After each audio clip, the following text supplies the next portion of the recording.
पाहायला मिळते तर गोलंदाजी मार्गावर ओपनिंग स्पेल घेऊन सलामीचा षटक घेऊन सज्ज पालवण संघासाठी सज्ज.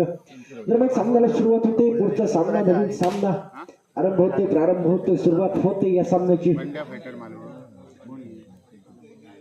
सन्माननीय सीताराम मोहित, आपण कृपया व्यासपीठावर स्थानापन्न व्हायचे आपल्याला विनंती असेल. सन्माननीय सीताराम मोहित, आपण मंडळाच्या विनंतीचा मान ठेवायचा आहे, मान राखायचा आहे आणि आपण कृपया व्यासपीठावर स्थानापन्न व्हायचं आहे.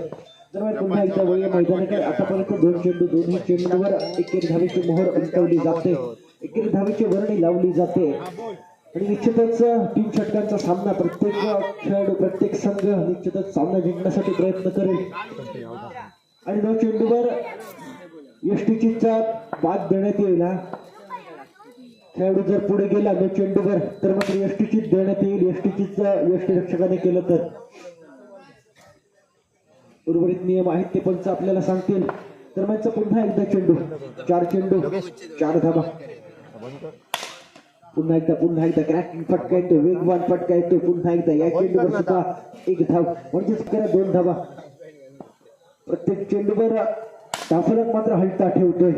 शेवटचा चेंडू सुद्धा एकेरी धावेमध्ये गणना केली जाते, म्हणजेच पहिलं षटक बघितलं तर 7 धावांचं षटक स्ट्राईकवर. आतापर्यंत चांगली फलंदाजी पाहायला मिळाली होती ती अनिकेत याच्याकडून. आता मात्र ओंकार याच्याकडे सर्वांच्या नजर असतील. कशी फलंदाजी करेल ओंकार? निश्चितच चांगली फलंदाजी करायला पाहिजे, स्वतःला सिद्ध करावं लागेल. दरम्यानचं दुसरं षटक विठ्ठल, पहिला चेंडू विठ्ठल याचा टॅपच्या स्वरूपात पुन्हा एकदा डिक्लेअर क्षेत्र, एकेरी धाव.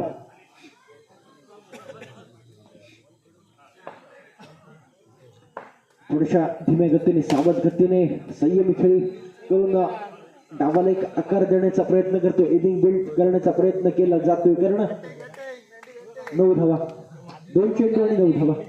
दुसरं षटक प्रगती पथावर. दुसऱ्या षटकातील पुन्हा एकदा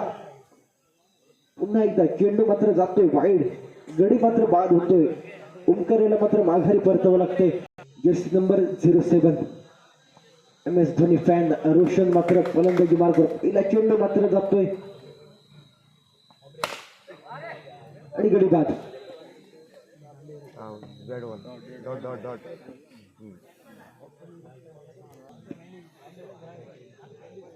होतोय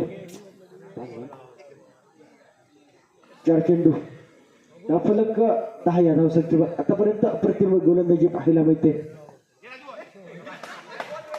पुन्हा एकदा सुरेख टप्पा पडल्यानंतर चेंडू अतिरिक्त बळतोय आणि इथेच कुठेतरी फसवलं जाते फलंदाजाला. निश्चितच चांगली गोलंदाजी, फिरकीचा जादूगर म्हटलं जातं विठ्ठल. आतापर्यंत चांगली गोलंदाजी. शेवटचा चेंडू सुद्धा एकेरी धावेसाठी ट्रॅव्हल करतोय, म्हणजेच 2 षटकांती धावफलक पाहायला गेलं तर 11 ही धावा. अप्रतिम षटक पाहायला मिळालं दुसरं षटक. दरम्यान शेवटचं षटक वेगवान चेंडू, पहिला चेंडू, अप्रतिम वेग पाहायला मिळतो. वेगावर स्वार होणं टाकलेला हा चेंडू आणि खोलीवर टप्प्याचा चेंडू. राजू, पुढचा चेंडू असेल राजूचा. पुन्हा एकदा सुरेख चेंडू. पंचांकडे अपील केलं जातंय, उद्ध्वस्त झालाय असं सांगितलं जातंय.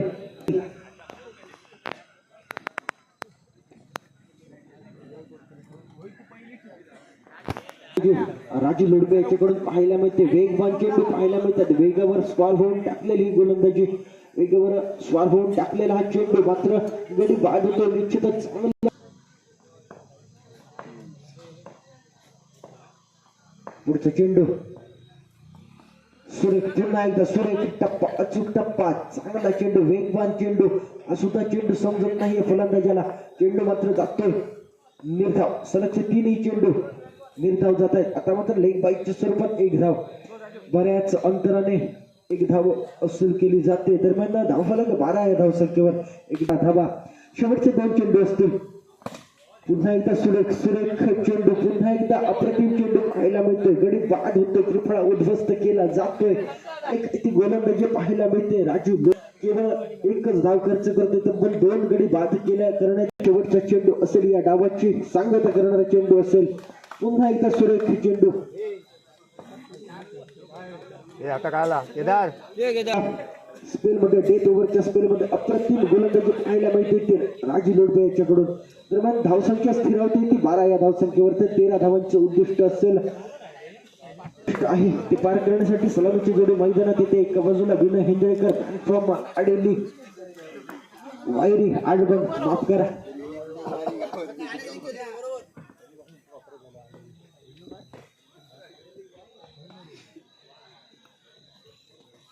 पहिला चेंडू मात्र येतोय स्क्वेअर. 13 धावांचं उद्दिष्ट आणि 13 धावांचं उद्दिष्ट दिल्यानंतर मात्र चांगल्या दर्जाची गोलंदाजीची अपेक्षा होती, आशा होती, परंतु ती आशा मात्र कुठेतरी धुसर होत चालली. पहिली दोन्ही चेंडू मात्र स्क्वेअर येत आहेत. या चेंडूवर फटका येतोय, फटका मात्र जातोय निर्धाव.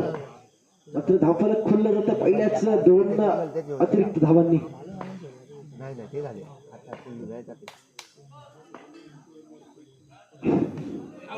दरम्यान इथे मात्र एक सिली मिस्टेक पाहायला मिळते विनय यांच्याकडून. निश्चितच ही चूक मात्र महागात पडते. गडी बाद होते, माघारी परतावं लागतं. एक सिली मिस्टेक मानावी लागेल, कारण बाहेर जाणाऱ्या चेंडूला छेडछाड करण्याचा प्रयत्न केला आणि प्रयत्नात मात्र त्या फसला.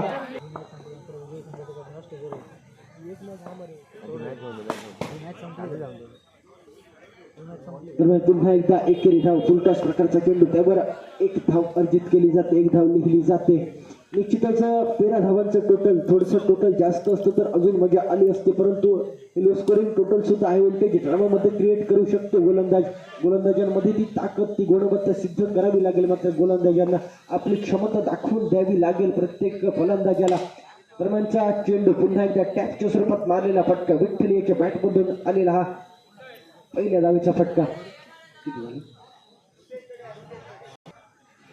दरम्यान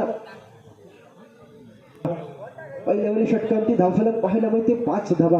गुणवत्ता जो क्षमता सिद्ध करून दाखवतो या क्रिकेटच्या मैदानावर, निश्चितच तो प्रसिद्ध होतो. आत्मविश्वास, स्वतःवरचा जो आत्मविश्वास आहे ना, तो मात्र दृढ करावा लागेल. आत्मविश्वास स्वतःवर दाखवावा लागेल आणि गोलंदाजीवर भर द्यावा लागेल. दरम्यानचा चेंडू पुन्हा एकदा डिक्लेअरच्या स्वरूपात एकेरी धाव. सलगच्या दोन्ही चेंडूंवर एकेरी धावेचा फटका येतोय आणि हलका सामन्याच्या विजयाकडे आगेकूच करतोय सुधीर सेवन मालवण संघ. पुन्हा एकदा बॅकफूट पंच आपल्याला पाहायला मिळतोय. निश्चितच क्षेत्ररक्षणामध्ये सुद्धा थोडीशी गडबड पाहायला मिळते. वेगवान फटका होता आणि त्यावर 1 धाव. इथे मात्र 2 धावा लिहिल्या जात आहेत. धावफलक वेग पकडतोय. धावसंख्या येते 10 धावा. आता मात्र 3 धावांची आवश्यकता. 8 चेंडू, तब्बल 8 चेंडू आणि 3 धावांची आवश्यकता. नो प्लस 1 एकूण 2 धावा. नाममात्र 1 धावेची आवश्यकता असेल, औपचारिकता शिल्लक असेल, कारण तब्बल 8 चेंडू आणि 1 धावेची आवश्यकता. सुधीर सेवन मालवण संघाला एक छोटस टोटल दिलं होतं, सहजरित्या पार करण्यात येणार हे टोटल. आणि निश्चितच सुधीर सेवन मालवण सारखा तगडा संघ,